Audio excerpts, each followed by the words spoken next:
Hi guys, we are going to Mahabaleshwar temple in Gokarna. అక్కడ ఏమేమి ఉంటాయి ఎట్లా ఉంటాయి అనేది పోయి వచ్చిన తర్వాత మీకు గురించి అయితే కంపల్సరీ ఇక్కడైతే పంచాయత్ ధోతి అయితే మేమైతే ధోతి కొనుక్కొని మరీ వెళ్తున్నాం. ధోతి కంపల్సరీ అయితే ఇంకేమేమి తీసుకోవాలని ఒకసారి మీకు వీడియోలో ఇన్ఫర్మేషన్ ఇస్తాం. Please watch guys. ఈ గోకర్ణ విశేషాలు ఏంటో చూద్దాం ఇప్పుడు. ఈ గోకర్ణ అనేది హైదరాబాద్కి 700 కిలోమీటర్స్ డిస్టెన్స్లో ఉత్తర కన్నడ డిస్టిక్ అరేబియా సముద్రం ఒడ్డున ఉన్న ఒక శైవ క్షేత్రం ఇది. ఇక్కడ శివుడి ఆత్మలింగం మహాబలేశ్వరం రూపంలో కొలువై ఉన్నది. ఇది దీనికి ఒక పెద్ద స్టోరీ ఉన్నది. ఆ స్టోరీ ఎంతో చెప్తా చూడండి. ఇప్పుడు రావణాసురుడు శివుని ప్రసన్నం చేసుకోవడం కోసం ఘోరమైన తపస్సు చేస్తుండగా అందుకు ముగ్ధుడైన శివుడు ప్రత్యక్షమై ఏం వరం కావాలో కోరుకోమని చెప్తాడు. అందుకు రావణాసురుడు తన తల్లి కోరిక మేరకు కుటుంబ సమేతంగా శివపార్వతులు లంకానగరానికి రావాలని కోరుకుంటాడు. అందుకు ఒప్పుకోకుండా శివుడు దానికి బదులుగా నా ఆత్మలింగాన్ని ఇస్తా, తీసుకెళ్ళి నీకు కావాల్సిన కోరికలు నెరవేర్తాయి, పూజించుకో, కానీ దానికి ఒక షరతు ఉంది అని చెప్తాడు. అదేంటంటే ఈ ఆత్మలింగాన్ని ఎక్కడ కూడా నేలపై పెట్టకూడదు. ఒకవేళ నేలపై పెడితే దాని మహిమలన్నీ కూడా పోతాయి, ఆత్మలింగం కూడా భూమి లోపలికి కుంచుకుపోతుంది అని చెప్తాడు. అందుకు ఒప్పుకున్న రావణాసురుడు లంకా నగరానికి బయలుదేరతాడు. శివుడి ఆత్మలింగాన్ని రావణాసురుడు తీసుకోపోనివ్వకుండా ఎలాగైనా ఆపాలని చెప్పి నారదుడు వినాయకుడిని ప్రార్థిస్తాడు. రావణాసురుడి మార్గం మధ్యలో సాయంత్రం సమయం కావస్తుండగా సంధ్యావందనం చేసుకోవడం కొరకు ఆ లింగాన్ని ఎక్కడ పెట్టాలని చూస్తుండగా అందుకు అప్పటికి అవకాశం కోసం ఎదురు చూస్తున్న గణేశుడు ఒక బాలుడి రూపంలో గోవుల కాపరిగా అడవిలో ఆ మార్గం మధ్యలో కనిపిస్తాడు రావణాసురుడికి. ఆ రావణాసురుడు వినాయకుడిని సంప్రదించి సంధ్యావందనం చేసి వచ్చే వరకు ఈ ఆత్మలింగాన్ని కాపాడమని చెప్తాడు.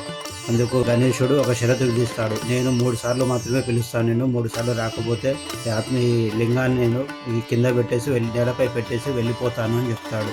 అందుకు సరే అన్న రావణాసురుడు తను సంధ్యావందనం చేస్తుండగా మధ్యలో వినాయకుడు 3 సార్లు పిలుస్తాడు. పిలిచి 3వ తర్వాత నేలపై పెట్టేసి వెళ్ళిపోతాడు. ఆ నేలపై పెట్టిన ప్రదేశమే ప్రస్తుతం గోకర్ణ. అందుకు ఆగ్రహించిన రావణాసురుడు వినాయకుడిని పట్టుకొని నెత్తిపై కొడతాడు.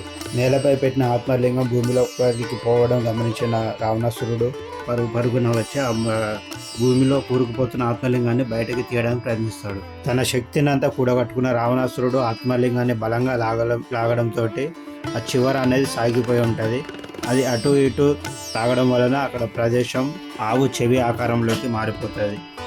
ఆవు అంటే సంస్కృతంలో గోవు, చెవి అంటే కర్ణం, గోకర్ణం. మహాబలేశ్వర ప్రదేశానికి గోకర్ణం అనే పేరు వచ్చింది. ఇప్పుడు మనం వినాయకుడి టెంపుల్కి ఆత్మలింగం ఉన్న మహాబలేశ్వర టెంపుల్కి వెళ్దాం. ఇంకొకటి ఇక్కడ మనకు ఒకటి రథం కనిపిస్తుంది చూడండి. కలర్ పేపర్స్ జెండాలు అవి పైన జెండాల పేరు చారియట్స్ 2 ఉన్నాయి ఇక్కడ. ఇది డిజైన్ చేశారు, కంప్లీట్ డెకరేషన్ క్లాత్ కలర్ జెండాలతోటి క్లాత్ డెకరేషన్ చేశారు. ఇది మహాబలేశ్వర టెంపుల్ రథం చూడండి పెద్దగా ఉందా. ఇది వచ్చేసి బాహుబలి రథం, చాలా పెద్దగా ఉంది రథం. ఇది చాలా పురాతనమైంది. టెంపుల్ వచ్చేసి మనకి 1500 years బ్యాక్. ఈ రథాలు వచ్చేసి శ్రీకృష్ణదేవరాయల కాలంలో చేయించినామంటే ఇవి అంటే మనకి 500 years 500 సంవత్సరాల క్రితం చేయించినాయి. చూడండి రథాలు కింద చక్రాలు కొంచెం ఖరాబ్ ఉన్నాయి, ఇది అందుకే తీయడం లేదనుకుంటా. ఇది పెద్ద పెద్ద రథాల చక్రాలు, బాహుబలి రథం. నుండి కొంచెం ముందుకు వెళ్తే మహాగణపతి టెంపుల్ వస్తుంది. ఈ గణపతి టెంపుల్ లెఫ్ట్ సైడ్ వెళ్తే మనకి కోటితీర్థ కోనేరు వస్తుంది. ఈ కోనేరు అనేది మన పితృదేవతలకు పిండాలు పెట్టుకునేది ప్రదేశం. ఇది మనకి కాశీ రామేశ్వరం తర్వాత 3వది. ఇది ఇక్కడ లెఫ్ట్ సైడ్ వెళ్తే సీదా వెళ్తే ఇది టెంపుల్ మహాగణపతి టెంపుల్. ఇంతకుముందు కథలో చెప్పుకున్నాం కదా, ఆ కథలో ఉన్న వినాయకుడు టెంపుల్. ఇది వినాయకుడిని దర్శనం చేసుకున్న తర్వాతనే మహాబలేశ్వర టెంపుల్కి వెళ్తాం. చూడండి టెంపుల్ చాలా పురాతనమైంది, మొత్తం కట్టెలతోటి ఉన్నది. లోపల బండరాళ్ళు, చుట్టూ కట్టెలతోటి డిజైన్ చేస్తున్నది. ఇది టెంపుల్ పాతకాలం ట్రెడిషన్, ఓల్డ్ ట్రెడిషన్, సాంప్రదాయ టెంపుల్. ఈ టెంపుల్ కూడా మనం ధోతిలోనే వెళ్ళాలి, చొక్కా కూడా వేసుకునేవారు. టెంపుల్ ప్రధాన ద్వారం చూడండి. ఇది మహాగణపతి దర్శనానికి ధోతి లేదా పంచలోనే వెళ్ళాలి. తెచ్చుకొని వాళ్ళు ఇక్కడ దొరుకుతాయి. ఒకటి 160 రూపాయలు, 160 రూపీస్. ఇక్కడ వినాయకుడికి పత్రి అంటే గరక, తామర పూలు అవి పెడుతున్నారు. గరక ఎందుకంటే మనం స్టోరీలో చెప్పుకున్నాం కదా, రావణాసురుడు నెత్తి పైన కొట్టిండని, దాన్ని అక్కడ పెట్టాల్సి ఉంటుంది మనం. ఇక్కడ అమ్ముతున్నారు చూడండి, ఇవి జిల్లేడు ఆకులు,